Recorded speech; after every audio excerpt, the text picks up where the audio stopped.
दुकानों से घर लौट रहे थे। हर रोज की तरह दिल्ली की सड़कों पर पीक ट्रैफिक था। गाड़ियों के इंजन का शोर, हॉर्न की आवाजें और मेट्रो स्टेशन के बाहर लगी भीड़। जगह थी लाल किला मेट्रो स्टेशन का गेट नंबर 1। यहाँ ट्रैफिक सिग्नल लाल था। गाड़ियों की लंबी लाइन लगी थी। इन्हीं गाड़ियों के बीच एक सफेद रंग की Hyundai i20 कार भी आकर रुकती है। कोई म्यूजिक सुन रहा होगा, कोई फोन पर बात कर रहा होगा। किसी को अंदाजा नहीं था कि अगले कुछ पलों में उनकी जिंदगी हमेशा के लिए बदलने वाली है। इससे पहले कि कोई कुछ समझ पाता, एक जोरदार धमाका होता है। एक कान फाड़ देने वाली आवाज इतनी तेज थी कि कई 100 मीटर दूर तक सुनी गई। यहां तक कि जमीन के नीचे लाल किला मेट्रो स्टेशन के अंदर भी एकदम से सब कुछ हिल गया। स्टेशन के अंदर के CCTV फुटेज में साफ दिखा कि प्लेटफॉर्म पर खड़े लोग बुरी तरह से झटका खा गए।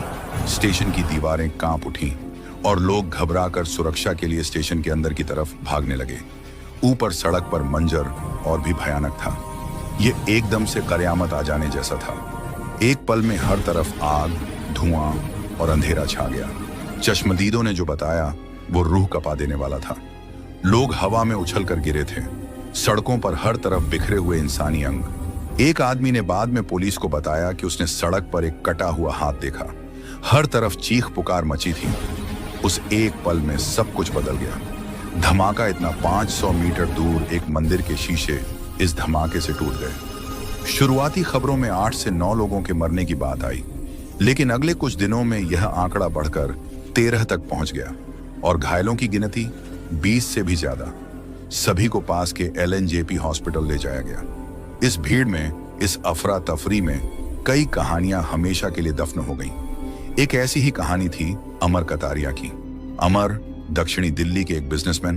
उन्होंने इस धमाके से ठीक 10 मिनट पहले शाम 6:45 पर अपने पिता जगदीश कुमार को फोन किया था। उनकी आखिरी बात क्या थी?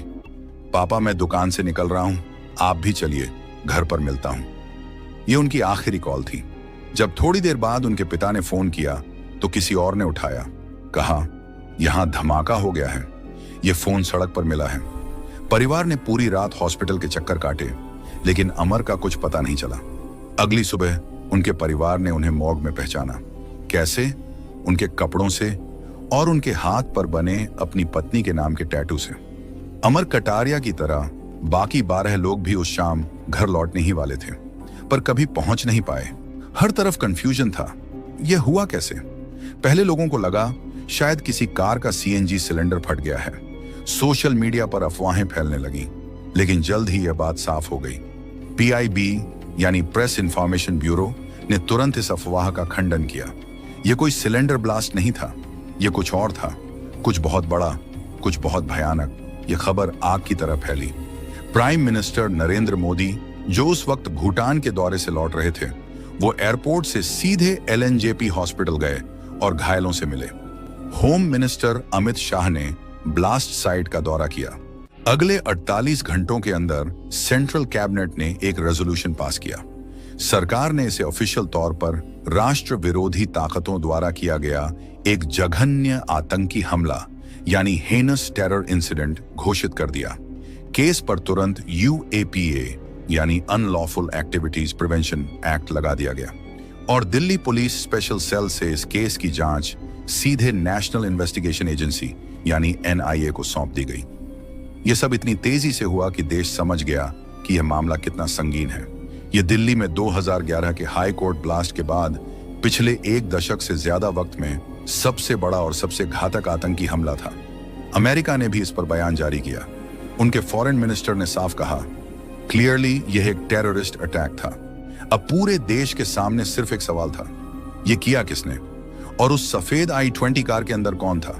जांच शुरू हुई और जब पहली रिपोर्ट आई तो दिल्ली से लेकर कश्मीर तक हर कोई सदमे में था। जब NIA ने जांच शुरू की तो सबसे पहला सवाल वही था। उस Hyundai i20 कार जिसका नंबर था HR 26CE7674, उसका मालिक कौन था? कार गुरुग्राम के एक मोहम्मद सलमान के नाम पर रजिस्टर्ड थी। पुलिस तुरंत सलमान तक पहुंची, लेकिन यहां एक पेच था। सलमान ने बताया कि उसने यह कार काफी पहले ओखला में किसी देवेंद्र को बेच दी थी। फिर पता चला कि देवेंद्र ने उसे आगे अंबाला में किसी और को बेच दिया। ये कार कई बार बिक चुकी थी। आतंकियों ने जानबूझकर एक ऐसी सेकंड हैंड कार का इस्तेमाल किया था जिसका ट्रेल पकड़ना यानी उसके असली मालिक तक पहुंचना लगभग नामुमकिन हो। यह एक डेड एंड था। पुलिस और एजेंसियों के हाथ अब एक ही चीज थी, ब्लास्ट साइट से मिला सबूत, और वहां सबूत के नाम पर सिर्फ कार का बिखरा हुआ मलबा और इंसानी जिस्म के चिथड़े थे। फॉरेंसिक टीमों ने वहां से लगभग 40 से ज्यादा सैंपल इकट्ठे किए। इन्हीं सैंपल्स में से कार के अंदर स्टीयरिंग व्हील और एक्सीलरेटर के बीच फंसा हुआ ड्राइवर का एक पैर का हिस्सा मिला, और यहीं से मिलने वाला था पूरी साजिश का पहला और सबसे बड़ा सुराग।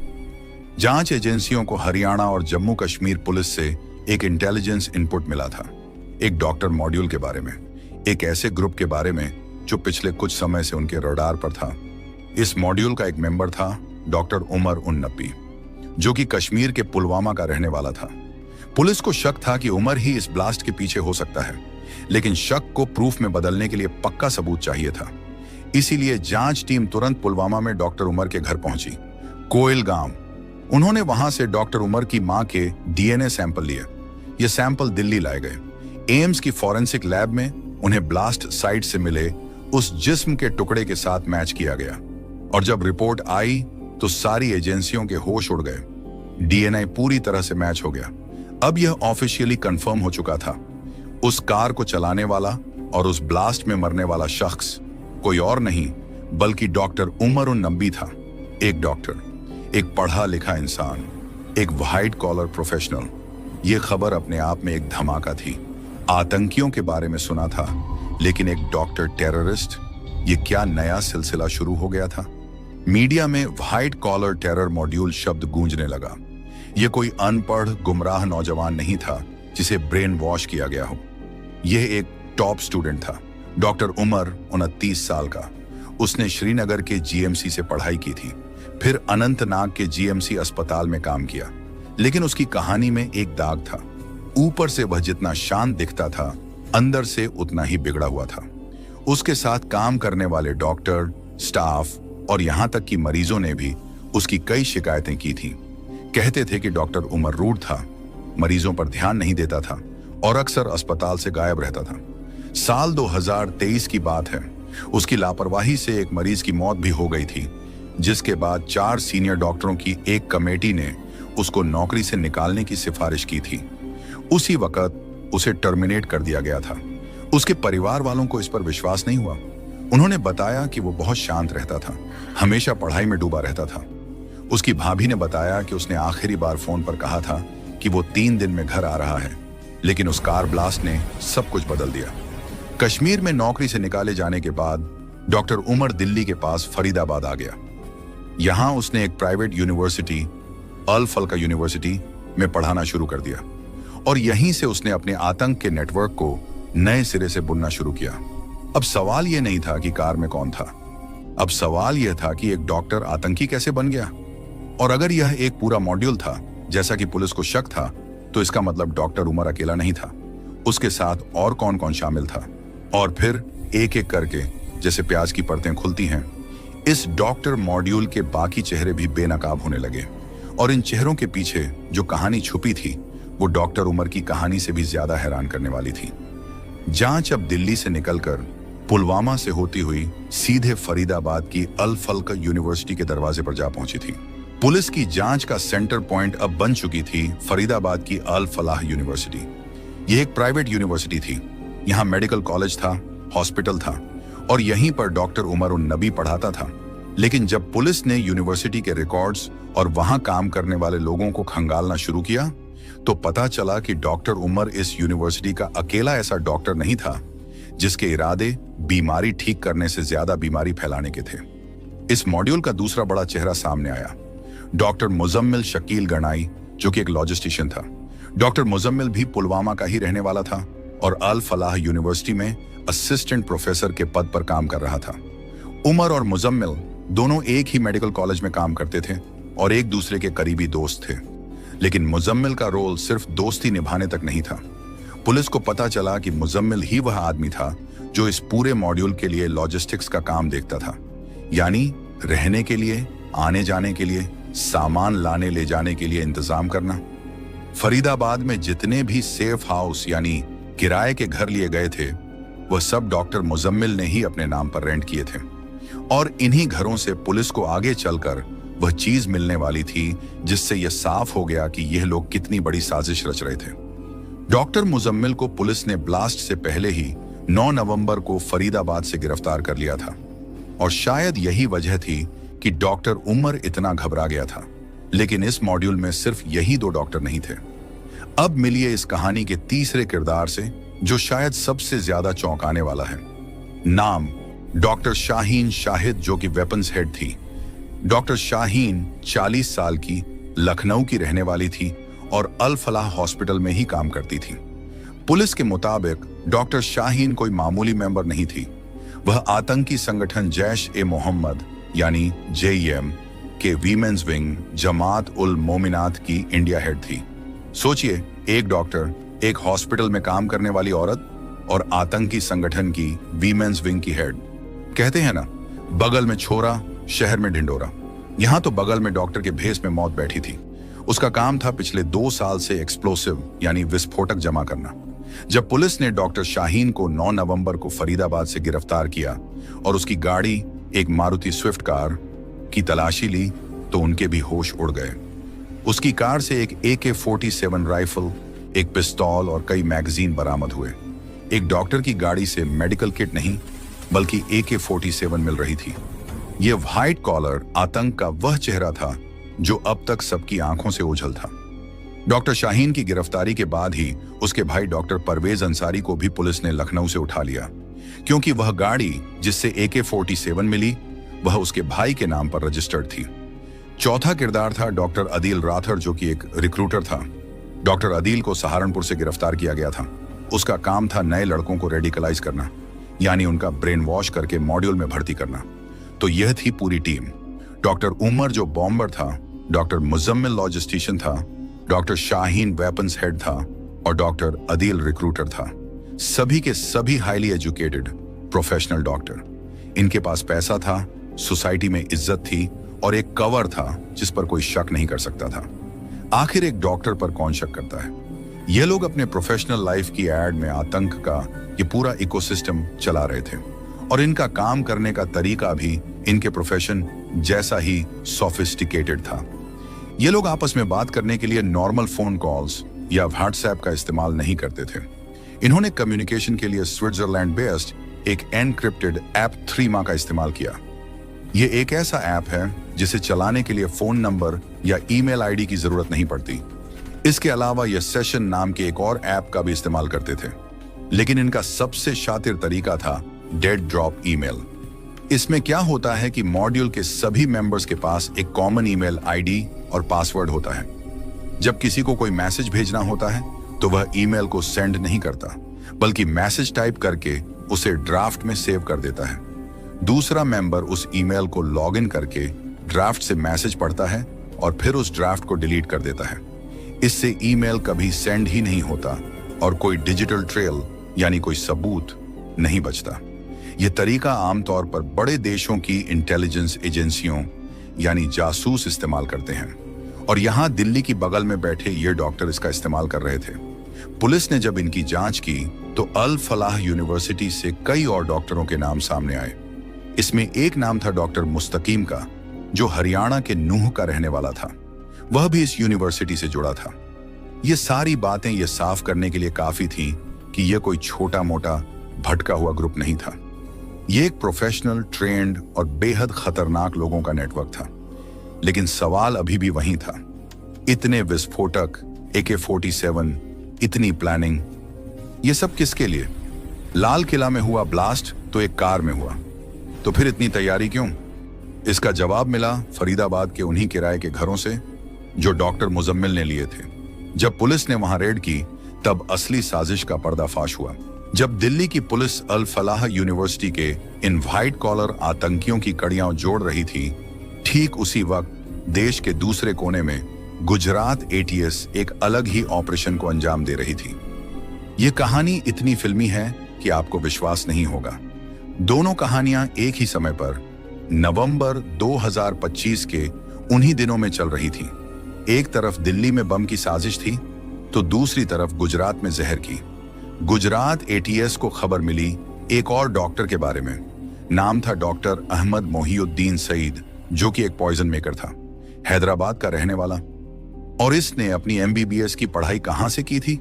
चीन से। यह डॉक्टर भी इन्हीं व्हाइट कॉलर आतंकियों का एक और चेहरा था, लेकिन इसका तरीका दिल्ली मॉड्यूल से भी ज्यादा खतरनाक था। यह बम नहीं, जहर बना रहा था। कौन सा जहर? रिसिन। यह रिसिन अरंडी के बीज यानी कैस्टर बीन्स से निकलने वाला एक बेहद खतरनाक प्रोटीन होता है। कहा जाता है कि इसका कोई एंटीडोट यानी कोई इलाज नहीं है। अगर यह आपके जिस्म में चला जाए तो मौत पक्की है। गुजरात एटीएस ने 8 नवंबर को यानी दिल्ली ब्लास्ट से 2 दिन पहले डॉक्टर अहमद सईद को आदलाज टोल प्लाजा के पास से गिरफ्तार कर लिया। जब उसकी हैचबैक कार की तलाशी ली गई तो पुलिस के हाथ पांव फूल गए। उसकी गाड़ी से 2 ग्लॉक पिस्तौल, 1 बेरेटा पिस्तौल, 30 जिंदा कारतूस और 4 किलो अरंडी के बीज का मश यानी पेस्ट मिला। यह वही पेस्ट था जिससे वह रिसिन बना रहा था। और इसका प्लान क्या था? इसका प्लान बम ब्लास्ट से भी ज्यादा भयानक था। यह मास पॉइजनिंग यानी लाखों लोगों को एक साथ मारने की तैयारी में था। कैसे? मंदिर के प्रसाद में जहर मिलाकर, पानी के सोर्सेस में जहर मिलाकर। उसकी टारगेट लिस्ट पर कौन था? लखनऊ का आरएसएस ऑफिस, दिल्ली की आजादपुर मंडी, अहमदाबाद का नरोदा फ्रूट मार्केट, यहां तक कि अयोध्या भी उसके निशाने पर था। वह 25 नवंबर को अयोध्या में होने वाले एक कार्यक्रम में इस जहर का इस्तेमाल करना चाहता था। पुलिस ने जब उससे पूछताछ की तो पता चला कि वह अकेला नहीं था। उसके साथ उत्तर प्रदेश के 2 और लड़के शामिल थे। एक था आजाद सुलेमान शेख, जो शामली में टेलर था, और दूसरा था मोहम्मद सुहेल सलीम खान, जो लखीमपुर खेरी में स्टूडेंट था। ये लोग डॉक्टर सईद को हथियार सप्लाई करते थे। और हथियार कहां से आ रहे थे? पाकिस्तान से, ड्रोन्स के जरिए। ये पूरा मॉड्यूल दिल्ली मॉड्यूल की तरह जैश से नहीं, बल्कि आईएसकेपी यानी इस्लामिक स्टेट खोरासान प्रोविंस से जुड़ा था। इसका हैंडलर अब्बू खदीजा अफगानिस्तान में बैठा था। डॉक्टर सईद ने गुजरात एटीएस के सामने कबूल किया कि वह हैदराबाद में अपने घर पर ही यह जहर बना रहा था। उसने अपने परिवार को कह रखा था कि वह गुजरात में बिजनेस करता है, लेकिन बिजनेस की आड़ में वह लाखों लोगों की मौत का सामान तैयार कर रहा था। सोचिए, देश पर कितना बड़ा खतरा मंडरा रहा था। एक तरफ दिल्ली में डॉक्टर उमर का मॉड्यूल बम तैयार कर रहा था, दूसरी तरफ गुजरात में डॉक्टर सईद का मॉड्यूल जहर तैयार कर रहा था। ये दोनों मॉड्यूल व्हाइट कॉलर थे, दोनों के सर पर डॉक्टर का टैग लगा था और दोनों को विदेश में बैठे हैंडलर्स चला रहे थे। यह साफ दिखाता है कि दुश्मन ने अब अपनी स्ट्रेटजी बदल दी है। अब वह अनपढ़ लोगों को नहीं, बल्कि देश के सबसे पढ़े लिखे रिस्पेक्टेबल लोगों को अपने मोहरे बना रहा है। गुजरात एटीएस की टीम ने अगर सही वक्त पर डॉक्टर सईद को नहीं पकड़ा होता तो न जाने देश को कितना बड़ा जख्म झेलना पड़ता। अब वापस चलते हैं दिल्ली, क्योंकि जब पुलिस ने डॉक्टर मुजम्मिल के किराए के घर पर छापा मारा तो दिल्ली मॉड्यूल की असली और भयानक साजिश का पर्दा फाश हुआ। जब पुलिस डॉक्टर मुजम्मिल की गिरफ्तारी के बाद उन किराए के घरों में घुसी तो वहां का मंजर देखकर उनके पैरों तले जमीन खिसक गई। वहां उन्हें मिले छोटे मोटे हथियार नहीं, बल्कि विस्फोटकों का एक पूरा जखीरा। कितना? 2900 किलोग्राम, यानी लगभग 3000 किलोग्राम एक्सप्लोसिव मटेरियल। इसमें अमोनियम नाइट्रेट, पोटेशियम क्लोराइड और सल्फर जैसी चीजें शामिल थीं। इतना एक्सप्लोसिव दिल्ली जैसे शहर को कई बार दहलाने के लिए काफी था। अब पुलिस का माथा ठनका। जो लाल किला में ब्लास्ट हुआ वह तो इस जखीरे का एक छोटा सा हिस्सा भी नहीं था। वहां जो बम फटा वह तो पुलिस के मुताबिक एक हेस्टली असेंबल्ड यानी जल्दबाजी में बनाया गया बॉम्ब था, जो शायद आतंकियों की घबराहट में या तो टाइम से पहले फट गया या एक्सीडेंटली ट्रिगर हो गया। पुलिस का मानना है कि डॉक्टर उमर अपने साथियों की गिरफ्तारी के बाद पुलिस के चंगुल से बचकर भाग रहा था। वह घबराहट में था। उसकी कार में जितना भी एक्सप्लोसिव उसके पास उस वक्त मौजूद था, उसे ही उसने जल्दबाजी में असेंबल किया और लाल किला के पास आकर खुद को उड़ा लिया। तो फिर अगर लाल किला ब्लास्ट असली प्लान नहीं था तो असली प्लान क्या था? असली प्लान दोस्तों इतना भयानक था कि सुनकर आपकी रूह कांप जाएगी। इन डॉक्टरों का इरादा था दिल्ली में 2008 के मुंबई हमलों यानी 26/11 जैसा कहर बरपाने का। यह डॉक्टर मॉड्यूल एक ऐसी साजिश रच रहा था जिसमें एक नहीं, दो नहीं, बल्कि पूरे 32 व्हीकल्स में बम फिट किए जाने थे। सोचिए, 32 कार में बम। इन्होंने इसके लिए गाड़ियां खरीदनी भी शुरू कर दी थी। एक तो थी वह बदकिस्मत Hyundai i20 जिसमें डॉक्टर उमर मारा गया। दूसरी एक लाल रंग की फोर्ड इकोस्पोर्ट कार जिसका नंबर था DL10CK045 इस इकोस्पोर्ट को पुलिस ने बाद में फरीदाबाद के खंडावली गांव से बरामद किया। तीसरा एक मारुति ब्रेजा जो अल फलाह यूनिवर्सिटी के कैंपस के अंदर से मिली। और चौथी डॉक्टर शाहीन की वही स्विफ्ट कार जिससे AK-47 मिली। इन लोगों ने इस पूरे ऑन ऑपरेशन के लिए फंड जमा किए थे, करीब 20 लाख रुपए, जो डॉक्टर उमर को ही ऑपरेशनल एक्सपेंसेस के लिए दिए गए थे। इन्हीं पैसों से उन्होंने गुरुग्राम, नूह और आसपास के इलाकों से 3 लाख रुपए का 20 क्विंटल यानी 2000 किलोग्राम NPK फर्टिलाइजर खरीदा। NPK यानी नाइट्रोजन, फॉस्फोरस, पोटेशियम। ये खेती में इस्तेमाल होने वाला खाद है, लेकिन आतंकियों के लिए ये बम बनाने का सबसे आसान रॉ मटेरियल है, क्योंकि इसमें अमोनियम नाइट्रेट होता है। इनका प्लान था दिल्ली के अलावा देश के अलग अलग 6 शहरों में एक साथ कोऑर्डिनेटेड तरीके से ये धमाके करने का।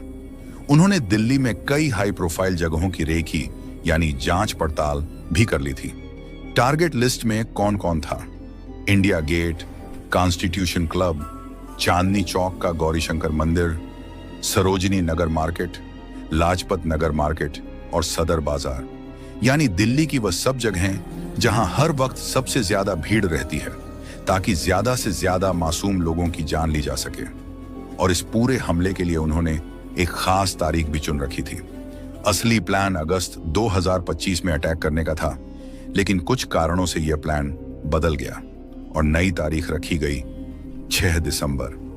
यह तारीख उन्होंने जानबूझकर चुनी थी। ये बाबरी मस्जिद ध्वंस की बरसी का दिन है। वह इस दिन को एक बदले के तौर पर इस्तेमाल करना चाहते थे, देश को एक न भरने वाला जख्म देने के लिए। लेकिन कहते हैं ना, पाप का घड़ा एक न एक दिन फूटता है। इनकी किस्मत खराब थी और देश की किस्मत अच्छी। इनका प्लान फेल कैसे हुआ, इसकी भी एक कहानी है। दरअसल दिल्ली ब्लास्ट से कई हफ्ते पहले अक्टूबर के महीने में जम्मू कश्मीर पुलिस की नजर श्रीनगर में लगे कुछ आतंकी पोस्टर्स पर पड़ी। ये पोस्टर्स जैश-ए-मोहम्मद के समर्थन में लगाए गए थे। पुलिस ने 19 अक्टूबर को इस मामले में FIR दर्ज की। इस छोटी सी घटना की जांच करते करते पुलिस ने मौलवी इरफान अहमद नाम के एक आदमी को शोपियां से गिरफ्तार किया। और जब मौलवी इरफान से सख्ती से पूछताछ हुई तो उसने इस पूरे डॉक्टर मॉड्यूल का भांडा फोड़ दिया। उसी की दी हुई जानकारी पर पुलिस ने फरीदाबाद में रेड की, डॉक्टर मुजम्मिल और डॉक्टर शाहीन को गिरफ्तार किया और वह 2900 किलो एक्सप्लोसिव बरामद किया। अपने साथियों की गिरफ्तारी की खबर मिलते ही डॉक्टर उमर घबरा गया और दिल्ली की तरफ भाग निकला। लेकिन अब एक और बड़ा सवाल था। ये डॉक्टर, ये प्रोफेसर, ये तो सब इंडिया के लोग थे। इन्हें ये सब करने के लिए ऑर्डर कौन दे रहा था? इनका बॉस कौन था? जांच एजेंसियों ने जब इनके डिजिटल फुटप्रिंट को खंगालना शुरू किया तो इस साजिश के तार दिल्ली और फरीदाबाद से निकलकर सीधे पाकिस्तान, दुबई और तुर्की तक जा जुड़े। जब जांच एजेंसियों ने डॉक्टर उमर और उसके साथियों के फोन और लैपटॉप खंगाले तो उन्हें पता चला कि यह डॉक्टर मॉड्यूल अपने आप काम नहीं कर रहा था। उन्हें पर्दे के पीछे से ऑपरेट किया जा रहा था। ये लोग तो सिर्फ मोहरे थे, असली खिलाड़ी तो कोई और ही था जो विदेश में बैठकर यह पूरा खेल चला रहा था। इनकी डिजिटल ट्रेल यानी इंटरनेट पर इनके कदमों के निशान एजेंसियों को सीधे ले गए तुर्की। साल 2022 डॉक्टर उमर उन नबी और डॉक्टर मुजम्मिल गनाई दोनों तुर्की के अंकारा शहर गए। यहां उनकी मुलाकात एक खास आदमी से हुई। इस आदमी का कोड नाम था उकासा। उकासा एक की फॉरेन हैंडलर था। उसका काम था पाकिस्तान में बैठे आतंकी संगठनों और इंडिया में मौजूद इन डॉक्टरों के बीच की कड़ी बने रहना। उकासा ने ही इन डॉक्टरों को रेडिकलाइज किया, यानी उनका ब्रेन वॉश किया और उन्हें आतंक का यह रास्ता दिखाया। उसने ही उन्हें कोवर्ट सेल्स यानी छोटे छोटे गुप्त ग्रुप बनाने और डिजिटल दुनिया में बिना कोई सबूत छोड़े कैसे काम करना है, इसकी पूरी ट्रेनिंग दी। यह उकासा ही था जो इनके साथ सेशन ऐप पर बात करता था। लेकिन उकासा भी सिर्फ एक मैनेजर था। इस पूरी कंपनी का मालिक, इस पूरी साजिश का मास्टरमाइंड कोई और था। जब एजेंसियों ने डॉक्टर अदील राठौर, वह डॉक्टर जो सहारनपुर से पकड़ा गया था, उससे सख्ती से पूछताछ की तो उसने इस मास्टरमाइंड का नाम उगल दिया। नाम था डॉक्टर मुजफ्फर, जो कि एक मास्टरमाइंड था। और डॉक्टर मुजफ्फर कौन था? वह डॉक्टर अदील का ही बड़ा भाई था। डॉक्टर मुजफ्फर भी पुलवामा के काजीगुंड गांव का रहने वाला था। वह भी एक डॉक्टर था, लेकिन वह इंडिया में नहीं, दुबई में रहता था। डॉक्टर मुजफ्फर ही वह शख्स था जो दुबई में बैठकर इस पूरे मॉड्यूल को चला रहा था। वही पाकिस्तानी हैंडलर्स और इन डॉक्टरों के बीच की सबसे बड़ी कड़ी था। उसने ही doctor Adil, doctor Umar, doctor Muzammil और मौलवी इरफान सबकी आपस में मुलाकात करवाई थी। वही था जो इनके लिए फंडिंग का इंतजाम करता था। जैसे ही उसके भाई डॉक्टर अदील की गिरफ्तारी हुई, डॉक्टर मुजफ्फर को खबर मिल गई। वह समझ गया कि अब खेल खत्म होने वाला है। इससे पहले कि इंडियन एजेंसियां उस तक पहुंचे, वह दुबई से भाग निकला और जांच एजेंसियों के मुताबिक वह भागकर अफगानिस्तान चला गया, जहां आतंकी संगठनों का गढ़ है। पुलिस ने डॉक्टर मुजफ्फर के खिलाफ रेड कॉर्नर नोटिस जारी करने की तैयारी भी शुरू कर दी। तो अब पूरी पिक्चर साफ हो चुकी थी। यह एक फ्रेंचाइजी ऑपरेशन था। टैलेंट यानी डॉक्टर मॉड्यूल इंडिया का था, ट्रेनिंग तुर्की में उकासा ने दी और डायरेक्शन और फंडिंग दुबई अफगानिस्तान में बैठे मास्टरमाइंड डॉक्टर मुजफ्फर ने की। और यह सब कर रहे थे पाकिस्तान बेस्ड आतंकी संगठन जैश ए मोहम्मद और अल कायदा से जुड़े अंसार गजवतुल हिंद के लिए। अब सारी कड़ियां जुड़ चुकी थीं, लेकिन एक कड़ी अभी भी बाकी थी। एक आखिरी सवाल। 10 नवंबर 2025। उस दिन आखिरी चंद घंटों में ऐसा क्या हुआ कि डॉक्टर उमर ने इतना बड़ा कदम उठा लिया? जब एजेंसियों ने दिल्ली में लगे 50 सीसीटीवी कैमरों की फुटेज को खंगालना शुरू किया, तो डॉक्टर उमर के आखिरी 16 घंटों की पूरी टाइमलाइन सामने आ गई। और यह टाइमलाइन इस पूरी कहानी का सबसे ड्रामेटिक, सबसे क्रूशियल हिस्सा है। यह कहानी है डॉक्टर उमर के आखिरी 16 घंटों की, एक आतंकी की घबराहट भरी आखिरी यात्रा। जांच एजेंसियों ने 50 से ज्यादा सीसीटीवी कैमरों की फुटेज को जोड़कर यह पूरी टाइमलाइन तैयार की। सब कुछ शुरू हुआ 10 नवंबर की सुबह के 8:02। डॉक्टर उमर की सफेद Hyundai i20 कार दिल्ली में बादरपुर टोल प्लाजा से एंटर करती है। सीसीटीवी में साफ दिखता है कि डॉक्टर उमर ने मास्क पहना हुआ है। वह टोल ऑपरेटर को कैश देता है और बार बार घबराकर सीसीटीवी कैमरा की तरफ देख रहा है। उसे पता था कि पुलिस उसके पीछे है। उसे पता था कि उसके साथी पकड़े जा चुके हैं। उसकी कार की पिछली सीट पर एक बड़ा सा बैग रखा हुआ है, शायद वही बैग जिसमें उसकी मौत का सामान था। पूरा दिन डॉक्टर उमर दिल्ली की सड़कों पर घूमता रहता है। वह साउथ ईस्ट दिल्ली से सेंट्रल दिल्ली जाता है, फिर नॉर्थ वेस्ट दिल्ली के अशोक विहार जाता है। वह एक रोड साइड ढाबा पर खाना खाने के लिए भी रुकता है। वह एक ऐसे चूहे की तरह भाग रहा था जो जाल में फंस चुका है और उसे बाहर निकलने का कोई रास्ता नहीं मिल रहा। इसी दिन वह दिल्ली के मशहूर तुर्कमान गेट के पास एक मस्जिद में भी जाता है। पुलिस को वहां की भी सीसीटीवी फुटेज मिली है, जिसमें वह मस्जिद के पास दिखा। वह निजामुद्दीन दरगाह पर भी करीब आधा घंटा रुकता है। शायद वह अपने गुनाहों की माफी मांग रहा था या अगले कदम के बारे में सोच रहा था। घूमते घूमते शाम हो जाती है, दोपहर के 3:19। डॉक्टर उमर अपनी i20 कार को लाल किला की पार्किंग लॉट में दाखिल करता है। और यह, दोस्तों, इस कहानी का सबसे अजीब और सबसे मिस्टीरियस हिस्सा है। डॉक्टर उमर उस पार्किंग में अगले कुछ मिनटों के लिए नहीं, बल्कि अगले 3 घंटे और 29 मिनट तक रुका रहता है। सोचकर देखिए, एक आदमी जिसके पीछे देश की सारी एजेंसियां पड़ी हैं, एक आदमी जिसकी कार में बम है, वह दिल्ली के सबसे हाई सिक्योरिटी इलाके लाल किला की पार्किंग में 3 घंटे से ज्यादा क्या कर रहा था? क्या वह किसी का इंतजार कर रहा था? क्या उसकी किसी से आखिरी मुलाकात होनी थी जो फेल हो गई? या वह इतना डर गया था कि उसे समझ नहीं आ रहा था कि अब क्या करे? जांच में एक और बड़ा खुलासा हुआ। इसी पार्किंग में इंतजार करते हुए डॉक्टर उमर ने अपने पास रखा एक दूसरा सीक्रेट फोन ऑन किया। यह फोन उसने अपने साथियों के पकड़े जाने के बाद से बंद कर रखा था। उसने यह फोन ऑन किया और एक लंबी बातचीत की। किससे? सीधे मास्टरमाइंड डॉक्टर मुजफ्फर से, जो उस वक्त अफगानिस्तान में बैठा था। यह उनकी आखिरी कॉल थी। क्या बात हुई उनके बीच? क्या डॉक्टर उमर ने बच निकलने का कोई रास्ता मांगा, या डॉक्टर मुजफ्फर ने उसे आखिरी ऑर्डर दिया, अगर पकड़े ही जा रहे हो तो जितना नुकसान कर सकते हो कर दो, यह राज डॉक्टर उमर के साथ ही चला गया। जो भी हुआ, उस कॉल के बाद सब कुछ फाइनल हो चुका था। शाम के 6:48 डॉक्टर उमर ने अपनी कार पार्किंग से बाहर निकाली। पार्किंग से निकलकर वह शाम के हैवी ट्रैफिक में शामिल हो गया। 6:52, ठीक 4 मिनट बाद वह लाल किला मेट्रो स्टेशन के गेट नंबर 1 के पास रेड लाइट पर रुका और फिर एक जोरदार धमाका। डॉक्टर उमर की कहानी और उसके साथ 13 और मासूम लोगों की कहानी उसी ट्रैफिक सिग्नल पर हमेशा के लिए खत्म हो गई। यह थी लाल किला ब्लास्ट की पूरी दास्तान।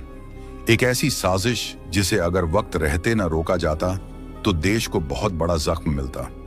इस घटना के बाद 14 नवंबर को सिक्योरिटी फोर्सेस ने पुलवामा में डॉक्टर उमर उन नबी के घर को आईडी लगाकर ब्लास्ट से उड़ा दिया।